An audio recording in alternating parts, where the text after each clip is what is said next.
Ngayong alam niyo na po yun, totoo, wala na akong lugar sa pamilya niyo. Anak, huwag mo sabihin yan. Hindi niyo ako tunay na kadugo, hindi niyo ako tunay na pamilya. Libby, wala sa dugo ang pagiging pamilya. Lumaki ka pa rin sa amin, Libby. Pero ngayon nandiyan na si Princess, wala na akong lugar sa pamilya niyo. Bahagi ka pa rin ng pamilya namin. Naligtas mo ko, Libby. Ngayon naging mas malinaw na sa akin ng lahat.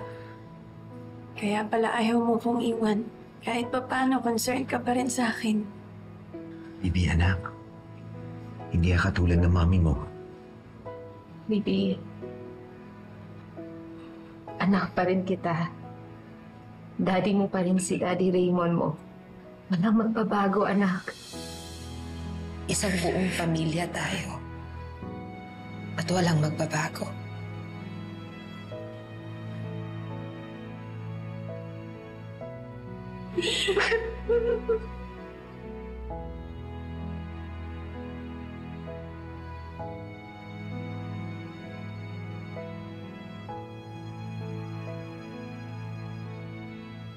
Ikaw pala yung totoo kong pamangkin. Thank God at hindi pa nahuli ang lahat. Magkakasama pa tayo.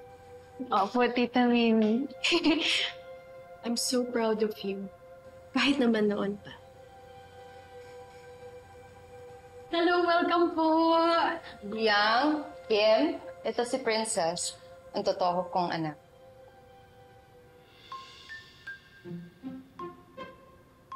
Maganda na, mami. Mukhang mabait pa. Manang-mana ka, Princess, sa genuine mami mo. Huwag mo kakalimutan yung daddy. Siyempre naman, sir. Mana din po sa inyo si Princess. What about me? Yung jeans ko nananalaytay sa dugo niyan. Ma'am, sang party po? Ay, joke lang, ma'am. Ano naman? Kayo, peace na po tayo eh. At saka mas mukha nga po kayong magkapatid eh. Naniwala eh.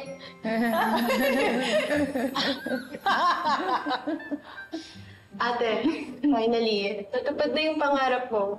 Isang matatag at buong pamilya.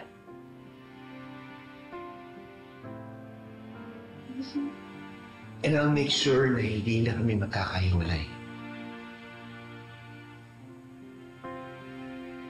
Group hug.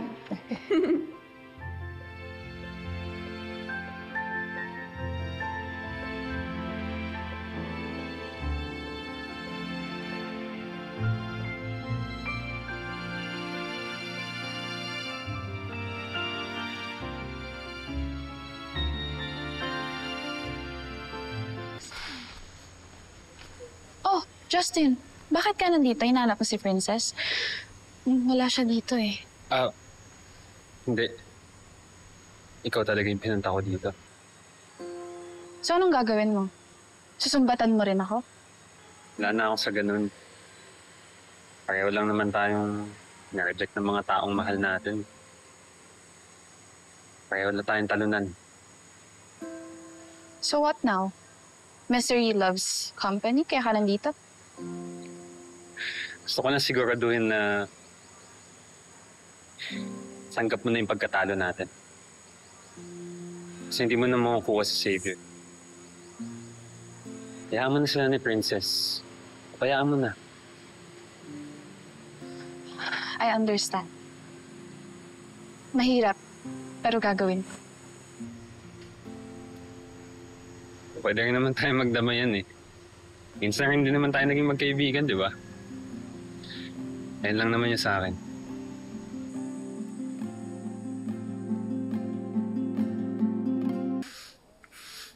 God, baby na. Ngayon ko lang ginawa to sa tanang buhay ko. Himik ka nga, nag-iisip ako. Ano ba iniisip mo? Lugmok na tayo dito. Hindi, may hope pa rin. Basta may galamay tayo sa labas, may hope! Sino? Si Libby. Anak ko siya. Gagawin niya ang gusto ko. Magagamit pa natin siya.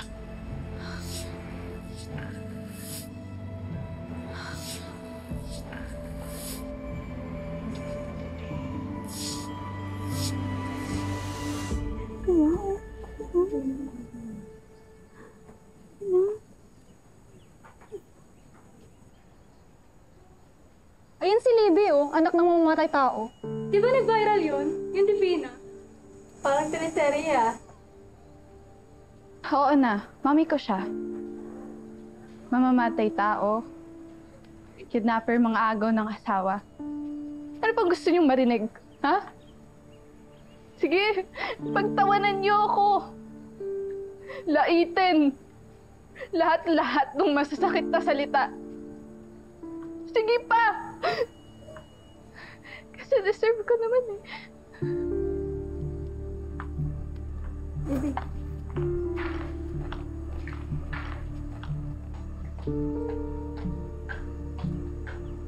Ano ba?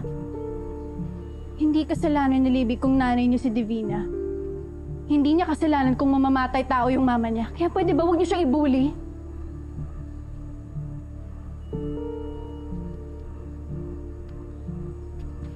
Libby!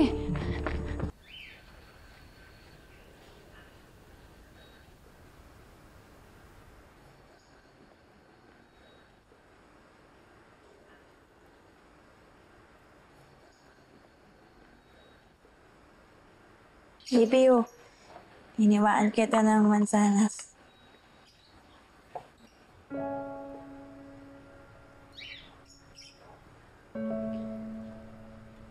Libby, alam mo kung mahirap yan. Alam mo? Pinagdaanan ko rin yan nun. Pero iba sa akin. Anak ako ng napakasamang tao. Libby, hindi naman mahalaga kung anong iisipin ng ibang tao sa'yo eh. Ang mahalaga kami, kaming pamilya mo, kung anong tingin namin sa'yo. Yun na nga yung mahirap sa akin eh. Tinanggap niyo ako. Mas lalo akong nagigilty. Kasi alam kong naging parte ako ng pagkasira ng pamilya ng mami. Tingin mo ba mararamdaman ko na deserve ko? Nakapiling niya ako ngayon? Libby, napatawad ka na namin. Kailangan mo din patawarin yung sarili mo. Sana nga ganun kadali yun. Excuse me.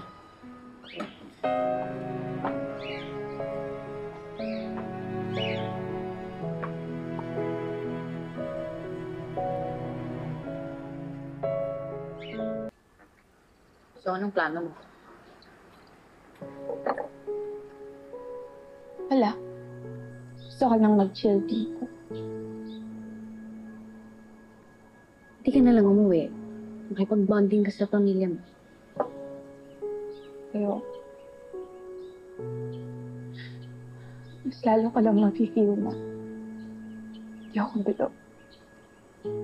Ba't naman kasi yan ang iniisip mo?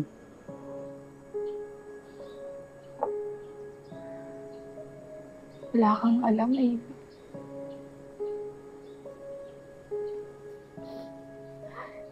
Kung gaano kahirap makisama sa isang pamilya. Dati ko sa'yo pero ngayon hindi na. Ay, masaklap pa. Sarili kong nanay. Kadugo ko. Yun ang loko at nagbanta sa mga buhay nito. Baby, hindi mo kailangan mag-guilty doon. Wala kang kasalanan, okay? Pero pakiramdam ko kasi hindi ako parte ng buhay nila. Na tinanggap lang nila ako dahil sa awa. I don't think they're petty anyway. I need my...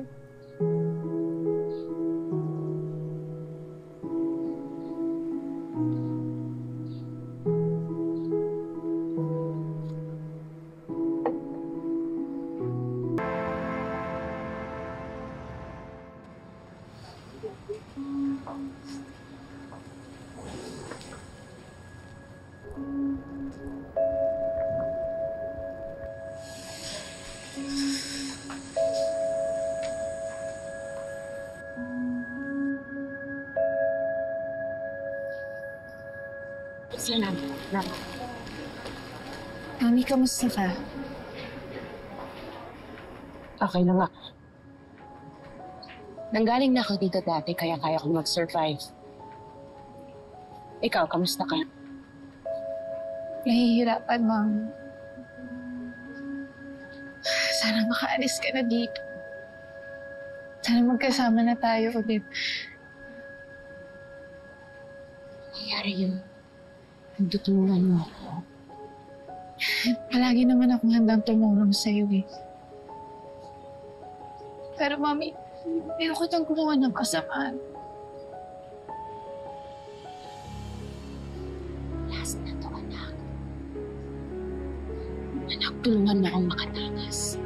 Mami, ayoko na. Hirap na ako. For once, isipin mo naman yung future ko.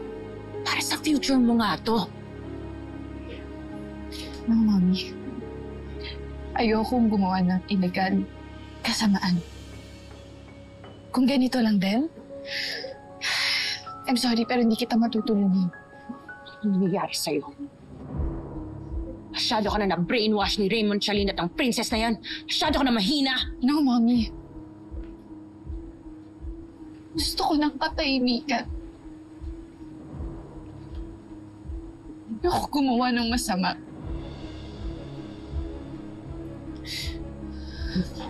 Mami, magpakatulong na tayo. Ayusin natin yung buhay natin.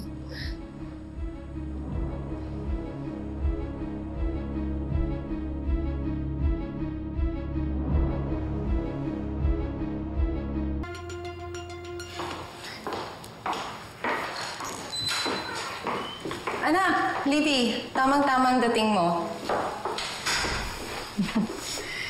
You look different. Bagay naman sa kanya, di ba? Yeah, bagay sa'yo, Princess. And I mean it.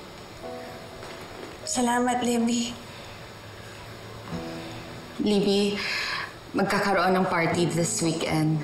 Isa-celebrate natin yung pagtatagpo namin ni Princess at ipapakilala natin siya sa relatives at friends natin na isa siyang Cristobal. That's good, Ma. She deserves it. Huwag ka sanang mawawala doon, Libby. Hindi lang naman yun para sa akin. Para sa ating dalawa yun. Bilang magkapatid. Yeah, I'll be there. Salamat, Libby. Thank you, Princess.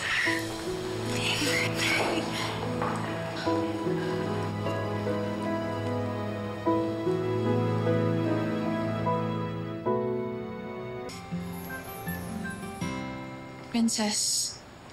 Libby. Libby?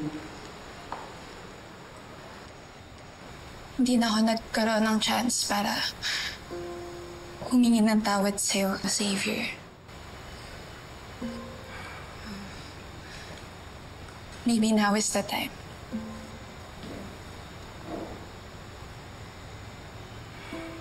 I'm sorry, Xavier. Sa lahat ng mga kasalanang nagawa ko sa inyo ni Princess. Ano ka ba, Libby?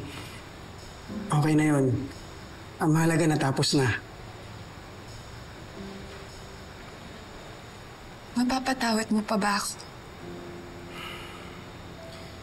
Sa totoo lang, Libby, nung una, hindi ko talaga alam kung paano. Until na-explain sa akin ni Princess yung ginawa mo. Yung attempt mo to save her, doon ako naliwanagan, Libby. Hindi na ako galit sa'yo.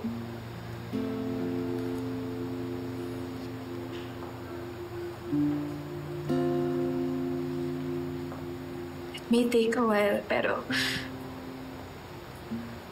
makaka-move on din ako sa'yo, Xavier. Sana nga lang mas maaga ko na-realize. You don't really belong to me. Kayo talaga ni Princess ang para sa isa't isa. Salamat, Libby. Sige na, baka maliit pa kayo sa date niyo. See you mamaya. See you. Let's go.